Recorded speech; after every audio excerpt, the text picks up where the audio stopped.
Hi, folks. Welcome to another Sunday night with Ghost Stories with Spooky Ms. T.I.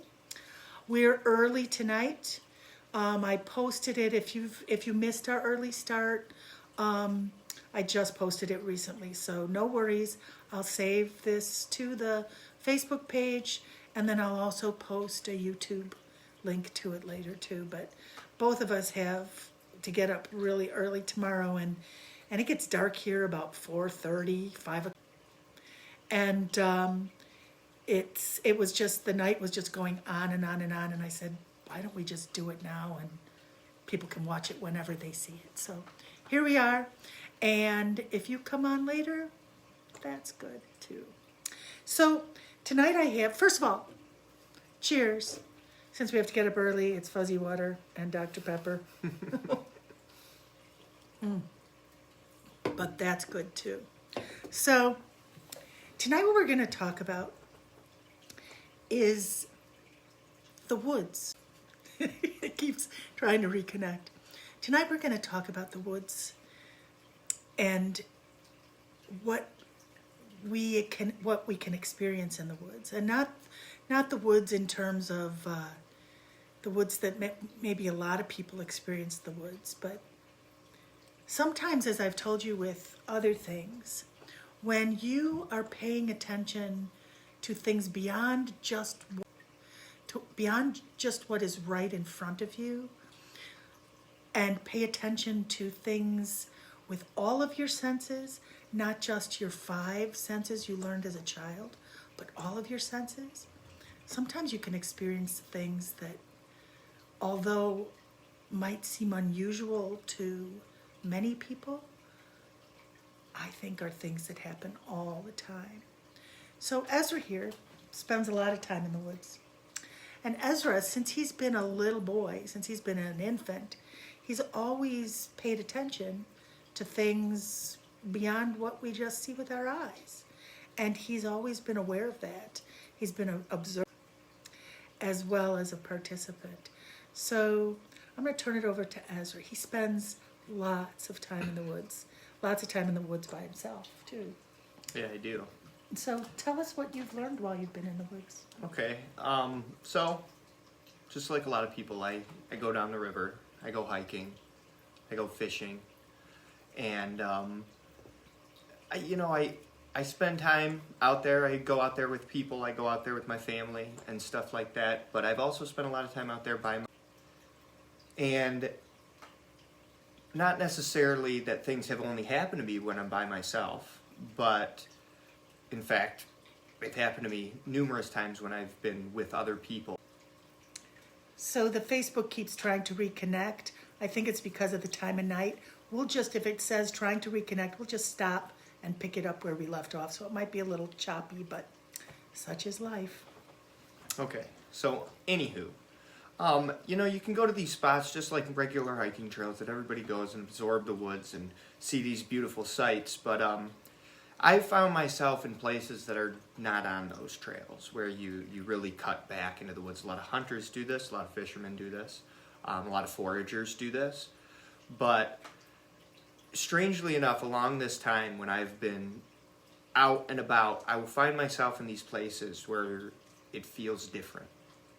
Like you walk through something, you don't walk through something, but you take a few steps and all of a sudden you feel like you should stop.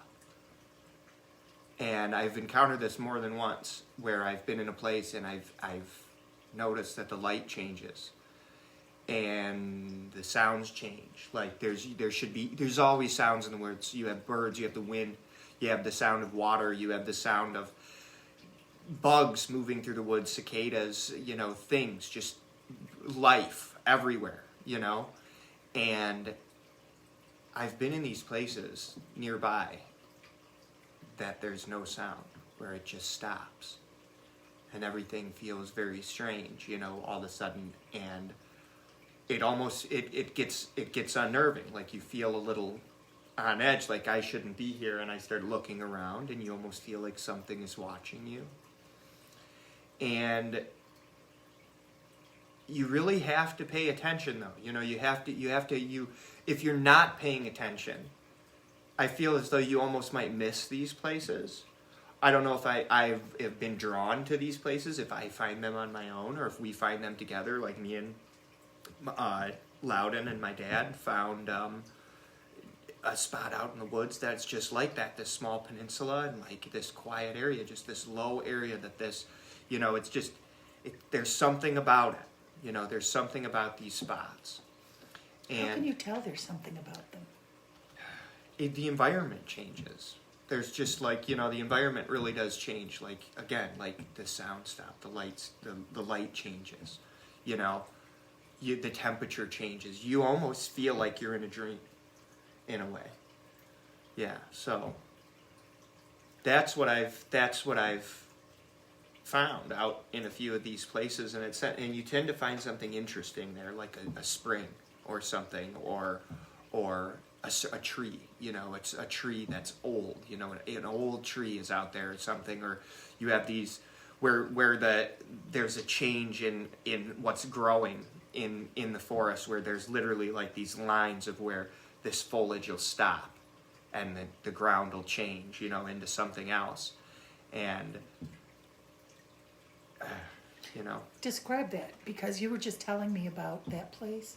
What do you guys call it? Called the Enchanted Valley? Yeah. There's a spot. Yeah, there's a place that I found, and I found it when I was out by myself, and I had never been back there before. And it's this hemlock valley where all around it is hardwoods, deciduous forest, and there's a creek down in this deep valley. And when you right on the edge of that ravine, the foliage stops, like all the underbrush stops, and all that's in there is moss and lichen and mushrooms and things like that. And we found this spot.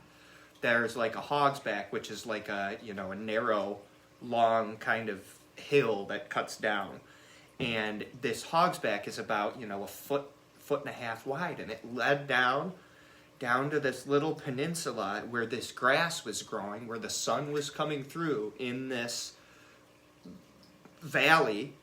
And it was like this soft, grassy peninsula with the sandy creek with pebbles and stuff going around it. And the creek is just quietly moving through, and a spring is just pouring out of the side of this hill. And then it cuts back up the hill, and back on the other side of that hill, there's like this gully that all this water is just coming out of the ground and feeding the creek. And it's like something created this path to this site. And what's interesting, too, is that I didn't notice like that the animals used it, because like you always see like deer tracks, and you see like squirrel tracks and other various animal tracks, that this almost looked like it wasn't for them, and I don't know what's happening. I don't know if there's a fabric that's thin, that's just undisturbed in these places that just sit undisturbed out in the woods, and we, people can, study patterns of animals and things of this nature, but we can only study what we can see.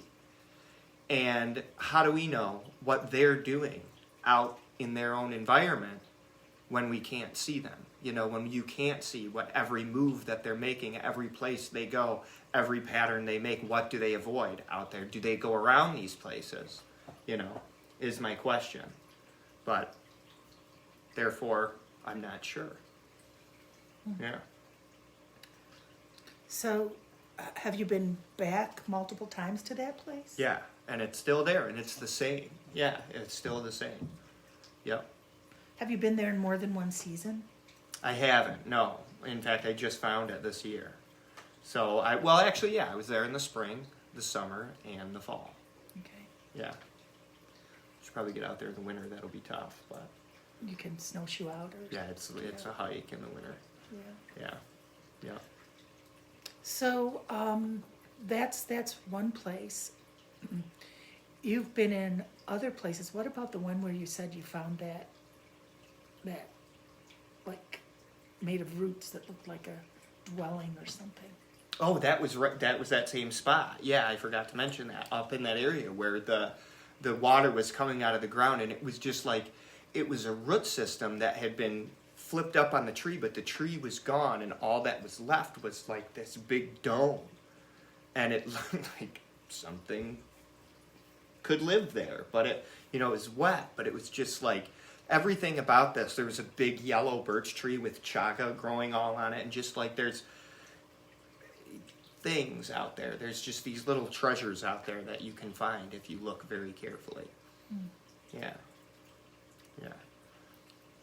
So now, as far as kind of going into these places, there's stories of people who don't necessarily, like, they don't know. There's people who disappear, who don't come back, who go out into the forest. And I was wondering, because I've read about this, we've heard stories about this, that I wonder if these people who disappear end up in these places and don't come back. Don't realize that they're even in those They places. don't even realize they're there, because that's what I was saying about things changing, the environment changing. And if you're not paying attention, you might just stay there. But if you like grow like, oh, that's nice, or you kind of like grow accustomed to it instead of going, wait, what's going on? You could get lost. In fact, one of the times that I had this strange experience out in the forest, I was with two other people. I was with my brother and a friend of ours, and it was kind of a ill-fated camping trip that we went on. We went to meet friends of ours staying at an old cabin that his grandfather had made or bought or something, like, I don't know, 80 years ago. And we went out there, and me and Zach, we had left work, I want to say, late to go to meet everybody out there, and it was raining. It was just wet and miserable. And we drive all the way out. It was far. It was like in Nuevo County, way out on this public land by this old lake, where there were these little cabins that were allowed to be on this public land out there. And it was way the hell out down all these 2 tracks. And me and Zach were navigating our way out there. And we're getting close to the cabin, and there's this big-ass mud puddle. And Zach has a pickup truck, so we're like, all right, we're going to go through it. So we go through it, and as we go through it, all of a sudden we hear like this clunk, clunk.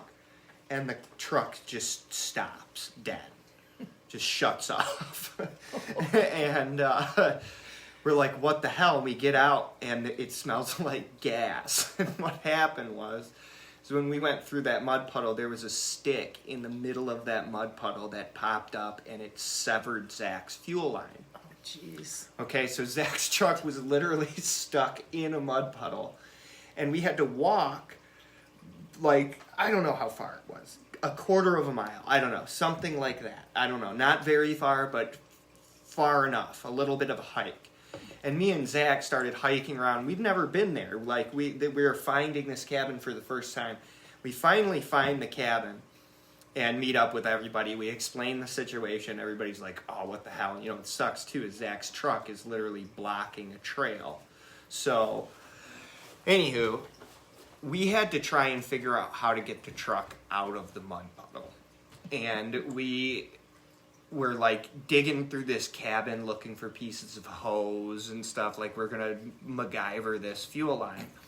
But they're fellows. Yeah, and we did, just for the record, we did, but it wasn't until the following morning. But anywho, we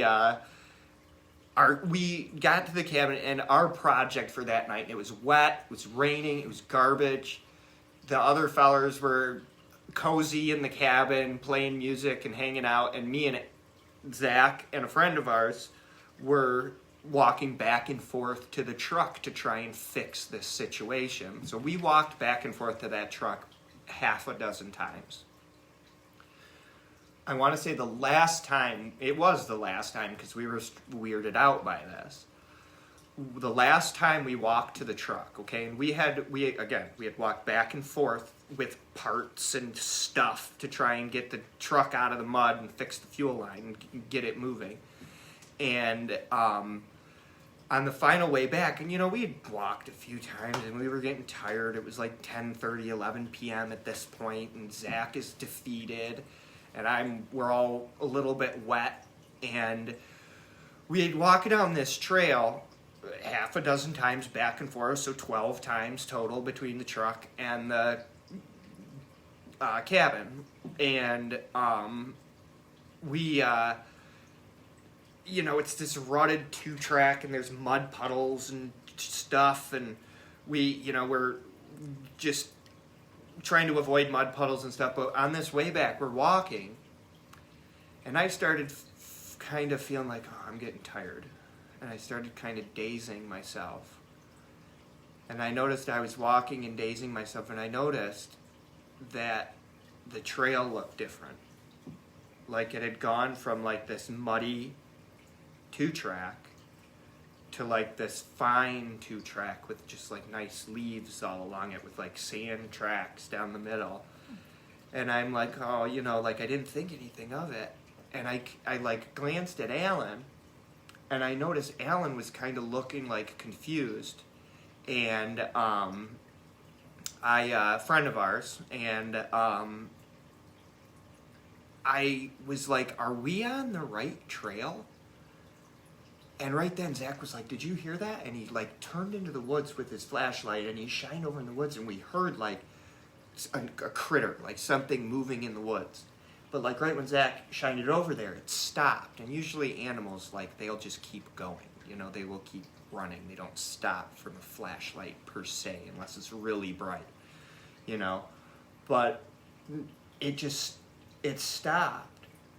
And I mentioned to Zach, I'm like, Zach, I don't know if we're on the right trail. Where the hell are we? And like we shined forward, and the trail looks different, and Zach was like, what the hell? And he like turned the other way and shined down the path. And I was like, no, man, we've been walking too long. We must have took a wrong turn. The truck, we should have been to the truck by now. And Zach's looking back down the trail, shines the light forward, and the truck is about 50 feet in front of us. And Zach was literally just shining his light. We would have seen the reflectors and the headlights and all that stuff. But like we had gone into this weird daze, and we all stopped and were like, what the hell?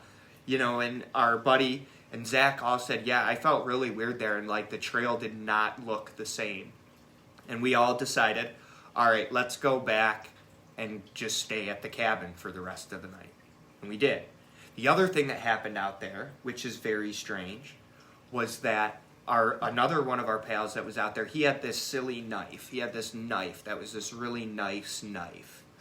And it was too nice to take camping, basically. And it was brought to cut limes for the beverages, apparently.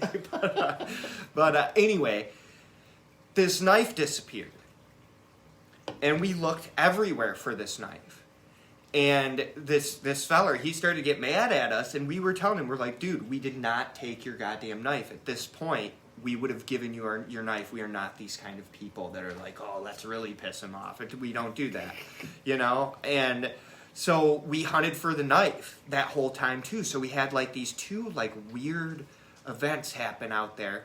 And then, so we all get up the next morning. We end up fixing Zach's truck. We all leave. Johnny is pissed off about his knife. Zach's pissed off about his truck. We finally fix it. We get out of there. We combed everywhere for his knife the next morning, too. Like, he looked in the outhouse. Like, he made sure it wasn't in the outhouse. And it wasn't there either. Like, we looked in the hole and tried to see if he might have dropped it down there. And it wasn't there. So we all leave. We get back to our house. When they were unloading the gear, he went and pulled his pack out of the pack, and the knife was sitting in the trunk. Like right on the bottom of the trunk. What? Right in the middle of the trunk. And he was like, oh, yeah, blah, blah, blah. And he got all pissed off. And it was funny because he came into the shop like 3 days later, the bike shop, and I told him, I was like, so what the hell was the deal with your knife? And he's like, you guys are fuckers. And I'm like, Johnny, I swear to you, I think it was a ghost. And he thought we stole his knife and we screwed around with it, but nobody took his knife. We could not understand it, and everybody was baffled by that. But like, we had these two things in this place at this time, and it was like a weird time of year. There's few people in the woods, and it was just like there was all this, like the rain, the visibility was short, and it was just, I don't know what was going on. It's just an odd setting. There's just a weird chain of events. So was it still raining when you were walking? No, it had stopped raining. Yeah, and that's why I thought, like, because it did let up, and it was, it did let up. I'm not saying that it was, like, there, but, like, when we were on that trail, all the conditions changed. Like, you couldn't hear the raindrops, like Yeah, falling if it into had been trees rain. and, like, dripping off the branches. It was just, like, quiet and pristine. And we were all just kind of, like, in a daze until I realized, wait, we're not on the right trail. Like, something clicked. Like, and that's what I'm wondering, is if people just keep walking and they don't come back. Because, I mean, you can look this shit up. There are people that do not come back. I mean, yes, it's hard to find people in the woods, but I've had these experiences of this strange, like, slip in the fabric of our reality, if you will. And people don't come back from that, I don't think, sometimes. Well, there have been, there's folklore from forever of people going into the forest and moving or going where there's spirit or fairy hills or whatever and don't come back. You know, the story of Rumpelstiltskin has been adapted to where he slept for 100 years, but 20 years. 20 years, Or whatever. it's Rip Van Winkle. Rip Van Winkle, yes. Or was it Rumpelstiltskin? No, Rumpelstiltskin was the sorry. guy you had to think of Yeah. the name. Thanks. Yes. sorry. Rip Van Winkle. Yeah. Mixing folklore. Right. And he went and he drank something that was given to him by these spirits and was in the woods for 20 years. Yeah.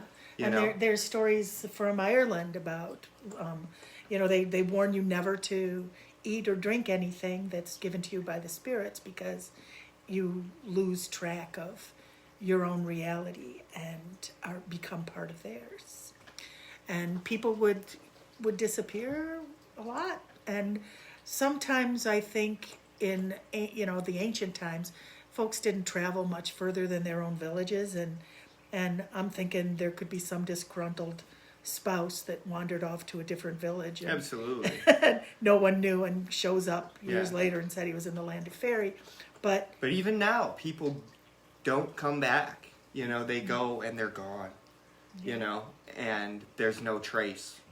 Like, nothing. yeah. Yeah. Yeah.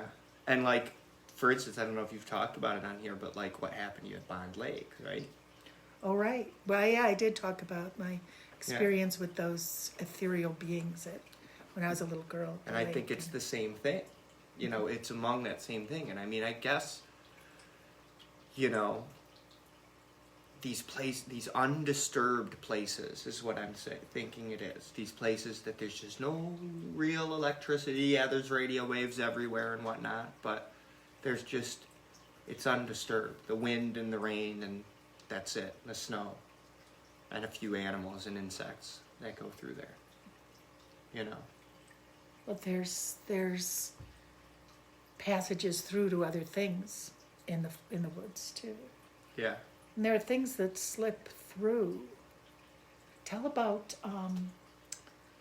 you're on the river with the rock. Okay. Yeah.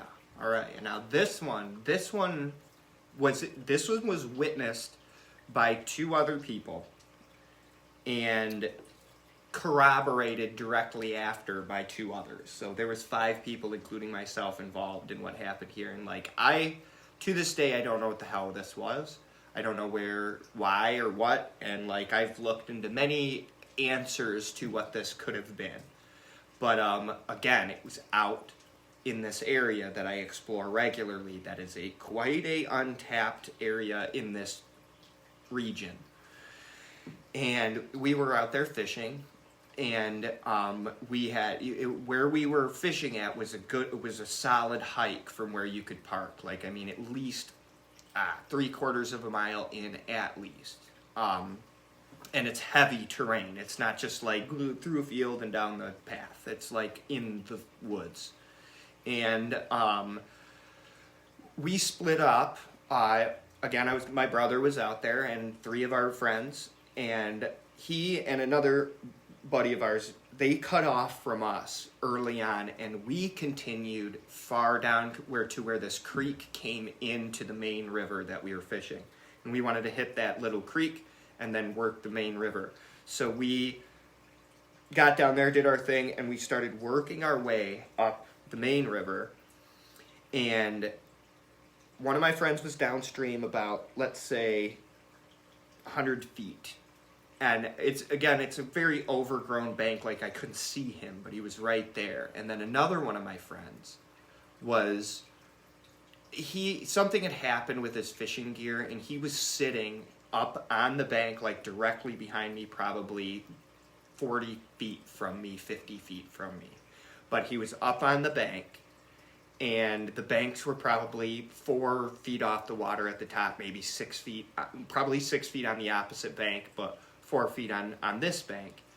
And I was standing in the river casting upstream, and it was one of these quieter days. It was relatively windy, but down in this area that we were at was not windy. You know, it was just like you could see the tops of the trees up on the hill moving and stuff like that. But down in there it was pretty cool, so you could still cast and stuff.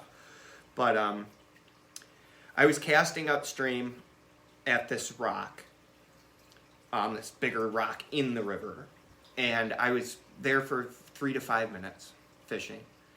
And from the opposite bank, and I caught it like mid-air, like I didn't see where it came from, but I caught it like mid-air, come across the river, a rock about this big, about the size of a softball, at least. And that rock comes flying into the water and lands literally at the end of my line. Like it could not have been aimed more perfectly. Like something was like, splash, get out of here. You know, and that's what my initial response was. I thought like, oh shit, somebody doesn't want me fishing here. So I like reeled up my line real quick, and trout season coincides with turkey hunting season in Michigan. And I have actually run into a turkey hunter by the trout stream before, and to be 100% with you, it's their fault for hunting by a trout stream. It's like they've got the whole woods, we have a stream. So, and I was wondering if 5 of us coming down there might have ruined some dude's hunt, so he threw a rock in the stream, or she threw a rock in the stream to, you know, screw me over too. But you would think someone would vocalize, would say something like, hey, I'm out here, can you guys go somewhere else? Whatever, you know. And so I reeled my line up slow, and I kind of am looking over at the other bank. And my friend, Sunil, he's behind me, and he's like, what the hell was that? He's like, did you fall in the water? And I'm like, did you see that splash? And he's like, yeah, I saw that something splashed in the water. I thought it was like you threw something or fell in the water or something. I'm like, no, dude, something just flew from the other side of the river and landed.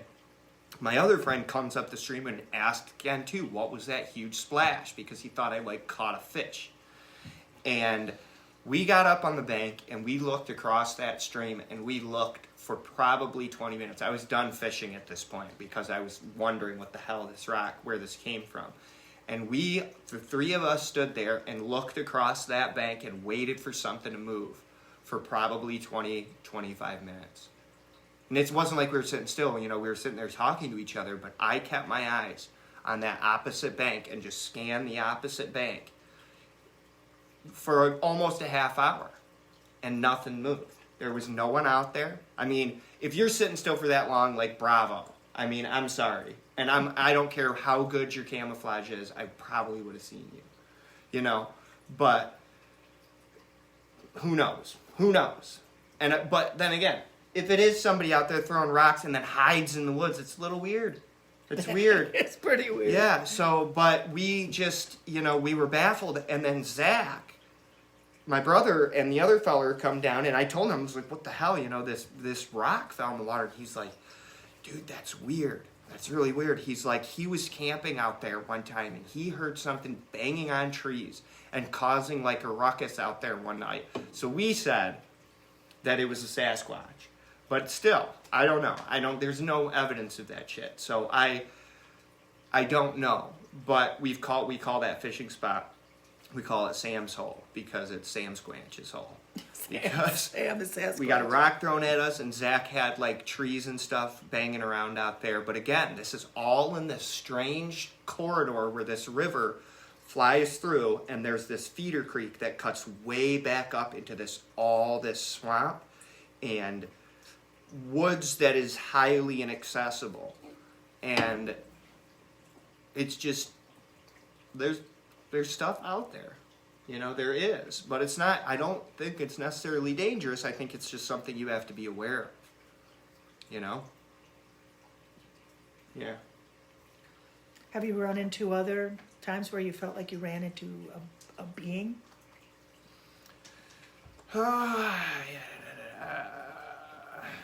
Not off the top of my head. What about that time that we went out to the spring at night? Now that was weird, and I don't know what that was. That was really weird. I don't know what that was. I'm gonna go with it was animals, but I still, what I felt, what my gut told me to do was not the same. Because I've encountered a bear before. I've encountered deers before. You know, you see deer all the time. You see all kinds of animals in the woods, but I don't know what the hell that was. You know, that was very strange, and I'm guessing it was a bear. But me and my mom went out to this same site, like probably a mile and a half from where this rock was thrown at me in the middle of the night. Oh, really? That's near to that? Yes, that's not even a mile and a half. It's within a mile from right there. It's all right there, right by that spring. But we went out there. My mom was having some stuff, and we had to go out there. And we went out there, and the moon was really bright. And I was going to go collect some water from this spring. It's an important spot to my mom.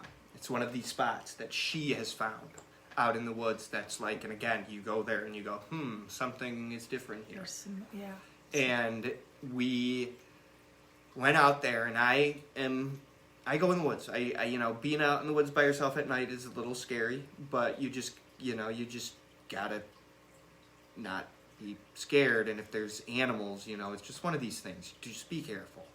And you have to be acutely aware of what's around you. And where you are. And pay attention not only to what's physically around you, but you have to trust all your senses again. You have to be aware of things that are just beyond what you normally see. Mm-hmm. I was not able to get down to the spring because it's a really steep hill to get down there, and it was nighttime. I could barely do it in daylight, and so I'm standing up at the top of the hill, and Ezra left me with some bear mace in case there was an animal, a bear. Yeah, and he goes like a gazelle down this hill, just bloomp, bloomp, bloomp, and I'm watching him in the moonlight head down there, and I hear him. And the other thing is too, is when I'm out there too, just to let animals know, because again, I ran into a huge black bear one time. It was a little scary, but again, nothing happened. It went the other way, and I went the other way. But you make noise. You don't make a ton of noise. I just tell them there's a human in the woods. I'm coming. It's me. I'm coming down. I'm just getting some water. I'll be in and out of here pretty quick, and all that stuff. And generally, when animals hear a person in the woods, they go the other way. They're just like, I don't want to deal with this. They go the other way. So I hear him saying, human in the woods, just getting some water, human in the woods. And I'm up there sort of smiling and chuckling to myself, loving how he interacts with the woods, And so I get down close to the spring, and I have a light because it's really dark out there. And I turn my light, because I want to get to where I'm at, because I can hear the river up ahead, and I know where the spring is, but I can't see it. And I'm kind of scanning over there, and all of a sudden I see a big set of eyes, eye shine, a big set of eyes, it was big, and it startled me at first, and I kind of saw it, and I was like, hey, there's a person here, and it didn't move. And I was like, oh shit. I'm like, I hope that's not a bear. I'm like, oh man. So I back up the hill a little ways. And then I'm like, I start getting this feeling of I should go back up and just check on my mom. So I went up there, and I told my mom, I was like, I just saw some eyes down there. I'm like, I don't know if it's an animal. I bet you it's an animal. It's a nice spot down there. It's nice. There's nice grass down there. I'm sure it's an animal. And I'm like, I'm going to go down and grab some water because 99 out of 100 it's a deer. You know, so I get courage again, and I'm like, but something is telling me don't go down there. Don't go down there. And I'm like, you know, whatever. So I start back down the hill, and I get to that same spot, and I just stopped at it. Like, it's just like, stop. And I turn my light, and I start scanning over, and I don't see the eyes, like, where they were, so I look towards the spring, and now they're in between me and the spring. And they were like this, let's see, like this far apart, I would say. And how high up? Well, they were low at first, and then they rose up. Oh, jeez. And they rose to, I would say, 6 feet. And then there was like 3 other sets of eyes all around it that were not there before. And I turned around and I went back up the hill. And I was like, Mom, we can't get any water tonight. And my mom was like, I know. I said, we're not supposed to take anything tonight. She's like, I realized something while I was standing up here, that we're not supposed to take something tonight. That we came out here to give something. And I said,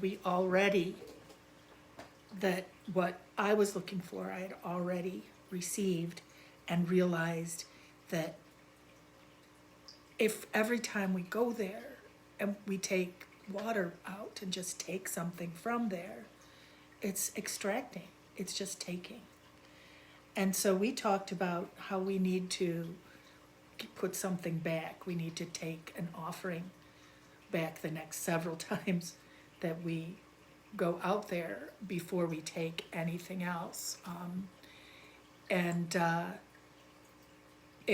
knew that as soon as he was starting down the hill, when he said that he felt like I shouldn't go down there, I almost called him back.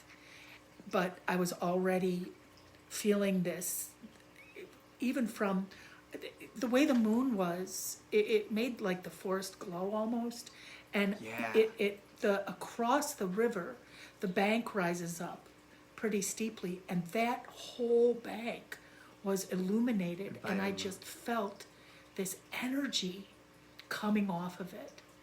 I don't know what the date was, or if it was some special time. It wasn't a full moon. No, and nobody was out there. Like, nobody, and it's like in the heart of, like, it was late summer, early fall. Where people camp near there. Yeah, camp there, and near there. There's a turnaround right up the hill from there, and some people camp there. And again, it's one of these spots, and it was deserted. There's no lights. We didn't see a car on the way out. No. You know, and it was like when we were going out there, we were not here. Right. We went through something else, and went to this other place, and Yeah, we went into a different reality, a separate reality there. And so when he came back up the hill, empty-handed, he said, I'm sorry, I just couldn't get it. And I said, it's okay. I know, it's just time for us to go. And he said, yeah, let's go back to the car. So we had to walk a little ways to get back in the car. And once the car was started, and we were sitting there in the light of the dashboard, making it out down the bumpy 2-track and the headlights up ahead, we just looked at each other, and Ezra said, there is something really magical there. And then he told me about whatever it was that rose. I didn't tell her when we were out there, because I didn't want to, again, my mom can't run. So, but you don't. That's the thing. It's not what you do. And we were leaving that edge of the ravine that goes down. We walked backwards for several steps, remember? Well, I didn't, and I had some weird stuff at my house the weeks following after that, and actually my daughter was on here telling some stories about some strange things, and those things did actually happen in our house. It was very weird, but at the same time, nothing to be afraid of. It never scared me once. I was not afraid of it. It did scare those guys a little bit, but I knew what it was, and I dealt with it. You can deal with it. You can you consciously deal with it, you know, and Send it back where it belongs. yeah. Yeah. Yeah. So that was a crazy one that we were both at. Yeah. Tell about the time when Loudon was just a baby and we were out. Okay. And he saw the green man. Excuse me. Yeah. Just burped. That's okay.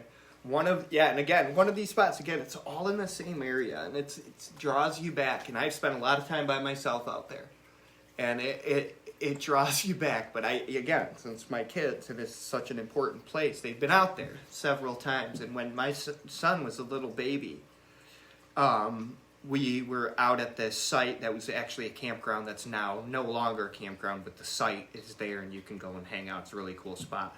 But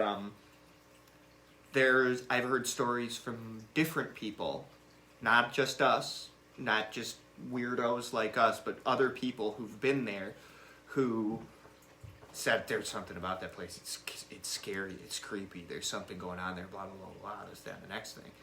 And I'm like, yeah, I know, but I don't find it scary. I find it different. But we were out at this spot, and my son.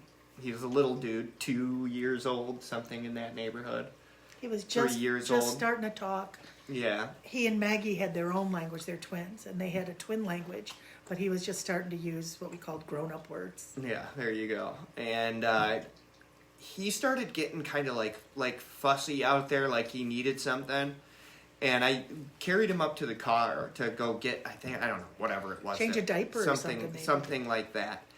And I was carrying him, and he was like kind of fussing, and all of a sudden his attention changed, and he looked off and focused in the woods. And I saw his face kind of get concerned, like something startled him, like scared him almost. And when I turned it, he looked around in my head and stayed focused on this area. And I was like, what's that, buddy? What do you see? I'm like, and I looked because I was wondering if he saw something cool. And he said, there's a green man over in the woods over there. And I was like, where? He's like, he went behind that tree. He's scary. And I was like, And I looked over there. And I didn't see anything. But something definitely showed itself to Loudon. And I took him back, and he up at the car. He said he wanted to go. He didn't want to go back down there because he didn't want to see this green man that was in the forest. Yeah. There you go. Has he, because you've had him out at the, what do you call that valley? Enchanted The Valley, Enchanted yeah. Valley? He's been out several times. Does he sense things out there too? Potentially. I don't ask him, but my rule is he has to stay very close to me. Not right by me, but he can't go off. There is a 50-foot rule in these places. Seriously, 50 feet might even be a little too far. I'm not joking. It's something that terrifies the shit out of me because, again, people disappear out there and they don't come back. And you can Google this, you can read about it, you can do all this stuff. There's all these stories, there's all this legitimate evidence of this. And I'm not messing around with that with my kids. Yeah. Yeah. And even now, it's kind of strange. I've spent a lot of time in the woods by myself, and I still go, but I don't go far away from my car. I've had enough weird shit happen to me in the woods. Sorry for this, but enough weird stuff happen in the woods that I don't go out there by myself anymore. I don't go too far out because I'm a dad now, and that can't happen. Right. And it's, I don't know, just like with anything, you got to be careful. Mm-hmm. Yeah. I remember not too long ago taking my chair out. I can't go too far in the woods. by myself. But I went out by myself, and I brought my chair and I brought my sketch pad, and I was just going to do some sketching out at this place. And it was the afternoon that was going to be the full moon, that was the full moon eclipse. I don't think it was solstice. I don't think so. But, and I was sitting out there, and, you know, people drive down, I wasn't too far from the road, and people are driving in these very loud vehicles. You know, they're smaller than cars. What are they, off-road vehicles or whatever? like ORVs, which is that what they're called? they have a purpose. Yeah, Sure. but you're not gonna experience the woods at all in one of those, because you're just be flying. quiet. You're just flying through, and you can't experience anything. Anything, you're not gonna see anything living. Don't necessarily have a goal, you know. It's just out for a joyride, you know. Yeah, right. So I was there just trying to be in that space, and as I was sketching, there's the predominant tree in the little grove is an old oak, and then there's a pine of some kind, but it's not a spruce. It's a white pine. There's a white pine there, but there's also some thinner. Oh, they're hemlocks. Hemlocks. Yeah. That's what I couldn't think of the name. And so I was sketching starting with the oak and starting at the bottom and just looking at all of the, and when I'm sketching, I was using charcoal, and so I'm really looking closely at the details of the tree. And I didn't, you know, sometimes I'll just like sketch out the whole thing and then add the detail. But for this time I started and just grew up from the bottom and just looked very carefully at everything. And if I got to the top of the paper, I'd just stop at that point. And then I did some of the ground around, and I went to the hemlocks to the right and started doing those. And as I was coming up, now on my sketch pad, I've got the oak on the left side of the page, and I'm doing the hemlocks on the right side of the page.